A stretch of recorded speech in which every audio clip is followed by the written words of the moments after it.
ঈদে মুক্তিপ্রাপ্ত সাকিব খান অভিনীত বরবাদ সিনেমা যেন রীতিমতো ঝড় তুলছে ঢাকা ইন্ডাস্ট্রিতে। মুক্তির ১৭ দিন পেরিয়ে গেলেও তার তাণ্ডব যেন কমছেই না। এর মধ্যেই বিশ্বব্যাপী জনপ্রিয় অনলাইন ভিত্তিক ডাটাবেজ আইএমডিবির তালিকায় উঠে এসেছে মেহেদী হাসান হৃদয় পরিচালিত সিনেমা বরবাদ।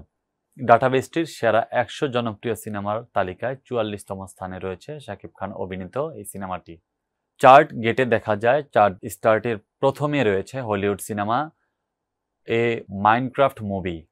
সেই তালিকায় snow white, Anora, Superman, mission impossible, final ranking, Sikandar, captain America, brave new ওয়ার্ল্ডের পাশাপাশি স্থান পেয়েছে বাংলাদেশি সিনেমা বরবাদ। আইএমডিবিতে সিনেমাটি ৭.৪ রেটিং পেয়েছে। হলিউড বলিউডের সঙ্গে আইএমটিভি চার্টে বাংলাদেশ সিনেমার স্থান পাওয়াকে গর্ব হিসেবে দেখছেন বরবাদ সিনেমার নির্মাতা মেহেদী হাসান হৃদয়। উচ্ছ্বসিত এই পরিচালক সংবাদ মাধ্যমকে জানান, আইএমডিবি চার্টে আমাদের সিনেমা ৪৪তম স্থানে জায়গা করে নিয়েছে, তাও জনপ্রিয় সিনেমা ক্যাটাগরিতেই। এটা তো আমাদের জন্য অনেক আনন্দের ও গর্বের। আমাদের দেশি সিনেমা এখন বিদেশে মুক্তি পাচ্ছে, এখন আইএমডিবিতে জায়গা করে নিচ্ছে। তার মানে আমাদের বাংলাদেশের সিনেমা আন্তর্জাতিক স্তরে যাচ্ছে। এটা অবশ্যই আমাদের ইন্ডাস্ট্রির জন্য খুবই আনন্দের, একই সঙ্গে সবার জন্য গর্বেরও।